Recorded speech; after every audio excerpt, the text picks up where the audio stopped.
Grand format aujourd'hui, nous sommes à Haguenau avec Jean-Luc Bouchez, avec Serge Hazenfras. On va parler, Jean-Louis, de cette opération que vous avez montée à l'adresse des petits commerçants. C'est quoi? C'est une façon d'aider le commerce local, vous qui pilotez plusieurs concessions? Effectivement, c'est une manière d'accompagner dans cette période extrêmement difficile pour le petit commerce, d'accompagner le commerce local sur un maintien des activités, voire même peut-être, on l'espère, on leur souhaite de tout cœur un développement. Ça repose aussi sur des relations historiques avec la CAP, l'Union des commerçants d'Haguenau et d'Alsace du Nord. Et c'est un ancrage local qui nous permet de monter cette opération à l'initiative de Serge. Justement, comment ça s'est passé en fait cette opération? Carole Mortier, que je connais depuis des années, on est partenaire au niveau de la CAP avec les entreprises. On souhaitait soutenir les commerçants.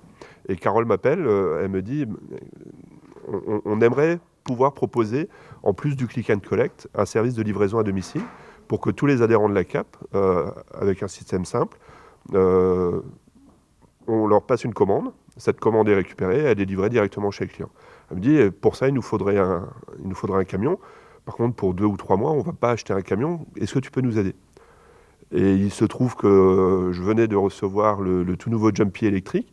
Et je me suis dit, ce serait une superbe opportunité de pouvoir allier et aider les commerçants, donner la visibilité sur ce véhicule et en plus pouvoir faire des livraisons 100% éco-responsables. Donc vous l'appelez, vous lui dites ok, c'est bon, voilà la voiture, le camion électrique, je l'ai. Réaction évidemment, j'imagine, de bonheur. Qu'est-ce qui va se passer maintenant, puisqu'on le voit, ce camion est déjà dans les rues de Haguenau? Et ce qui se passe, c'est que en plus de quelques chalets en centre-ville où ils vont faire du click and collect, on va avoir ce véhicule qui va tourner et donc les clients appellent ou passent par Internet les commandes auprès de leurs artisans commerçants habituels et ils sont livrés directement par des bénévoles de la CAP qui vont se relayer tout au long de l'opération pour livrer les clients chez eux. Voilà, belle opération, Jean-Louis, de solidarité. Ça va durer combien de temps? Vous leur mettez à disposition combien de temps ce camion électrique? Le temps du confinement? Alors, le temps du confinement, bien entendu, pour traverser ce moment un peu difficile. Et puis au-delà, si effectivement il y a un véritable engouement sur ce type de fonctionnement, on est à la disposition de l'Union des commerçants pour poursuivre l'opération. Voilà, on est quoi là dans la solidarité? C'est ensemble on est plus fort, faut serrer les coudes? Moi, je pense qu'ensemble, on est plus fort, ça c'est une réalité, qu'on ne peut pas, nous, rester dans notre coin avec le commerce automobile et sa réparation.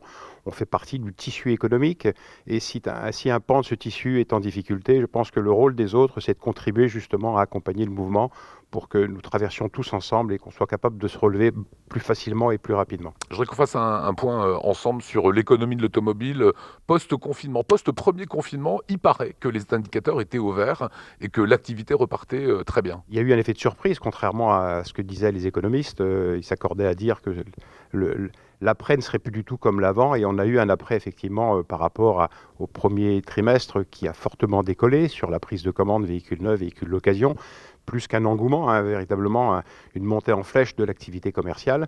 On ne s'y attendait pas dans ces proportions-là, et ça a très très bien fonctionné jusqu'à la rentrée du mois de septembre. On a même eu un mois d'octobre plutôt de bon niveau, de bonne facture, et puis on sait ce qui vient de se passer, donc on est rentré dans un second confinement, avec l'avantage d'avoir l'expérience du premier. On a tiré les enseignements également de cette expérience. Et puis aujourd'hui aussi, un gros changement par rapport au premier confinement, c'est que nous avons le droit de maintenir nos ateliers de réparation, d'entretien, donc mécanique, carrosserie ouverts.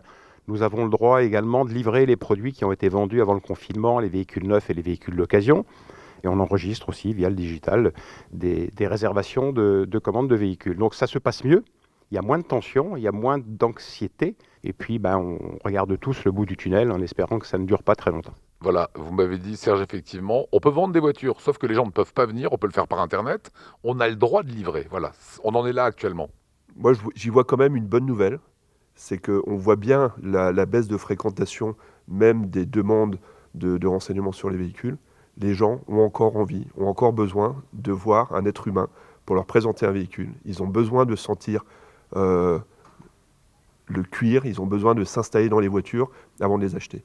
Et on voit là toute la difficulté de cette vente à distance, c'est que les clients, on a les mêmes vendeurs, qui ont les mêmes argumentaires, qui ont les mêmes véhicules à vendre, mais les clients n'accrochent pas de la même manière. Donc j'attends beaucoup des annonces qui vont être faites et j'espère que les commerces non essentiels comme la vente de voitures, on va pouvoir nous dire, ok, continuez à faire ce que vous savez faire dans le respect des gestes barrières avec vos clients pour les livrer.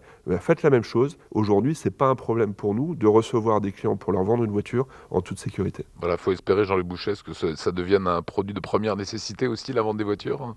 Pour nous, ça l'est déjà, parce qu'effectivement, on le voit d'ailleurs même en période de deuxième confinement. Normalement, on s'attendait, nous, à une circulation beaucoup plus faible. Et on se rend compte que voilà, les professions essentielles, elles circulent, elles se déplacent avec une voiture.